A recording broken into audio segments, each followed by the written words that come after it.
What's going on, guys? Welcome back to the channel. It's Jimbo50, and today we're going to be taking a look at the all-new 2020 Mustang Mach E fully electric Mustang SUV.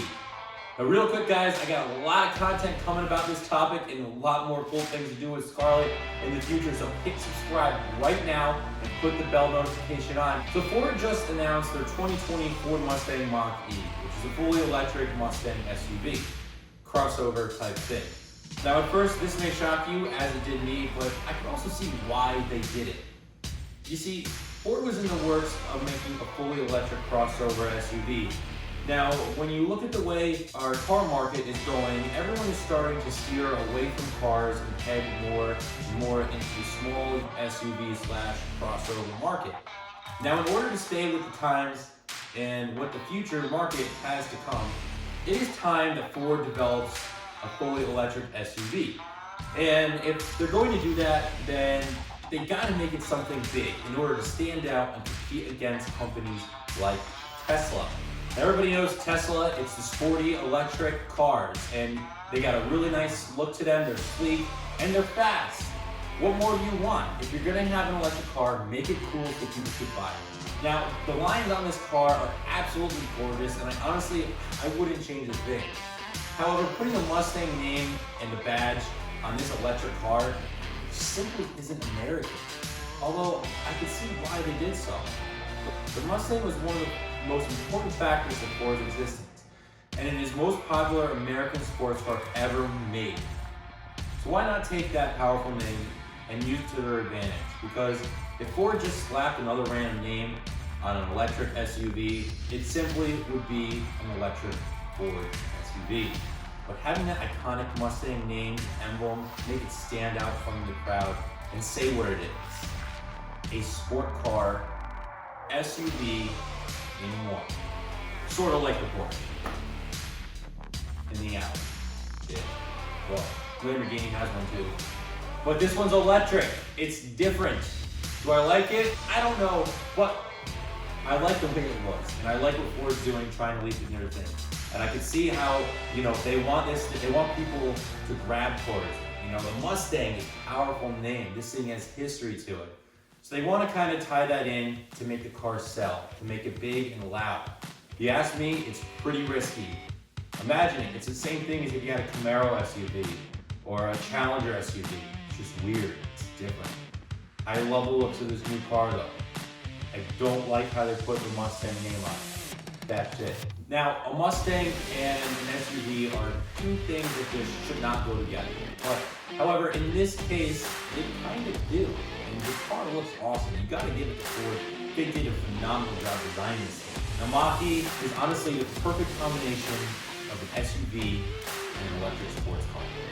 Now, the Mach E is Ford's first mass market electric car, which brings Ford into the Tesla market. Oh, don't forget the price tag. Starting at around $40,000. The smallest 75 kilowatt hour battery is rear-wheel drive that supports up to 280 miles of driving, giving you 252 horsepower. Or you can go for the fastest current model, cranking out 332 horsepower all-wheel drive. Now, if that's not enough for you, the GT is supposedly being released in about another 9 months, maybe a year or so from now. Don't know the specs on that yet. Now let's take a look at the body lines and design. With the sleek, narrow headlights and the lines in the hood, this front end just screams Mustang. Instead of creating a fake textured grille, Ford left it clean and simple, giving it that true look. The most impressive part of this car is definitely how you enter. As you notice, there are no handles.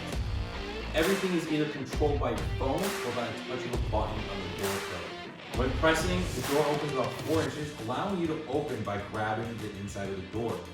This is a very futuristic design. I've only ever seen, a handleless door entry on a McLaren. So to see this in an everyday average SUV, I think is pretty impressive.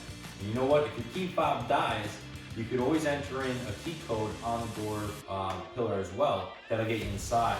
You could even start the car up by putting in a PIN code on the screen. Why did no one ever think of this before? Maybe they did, I don't know.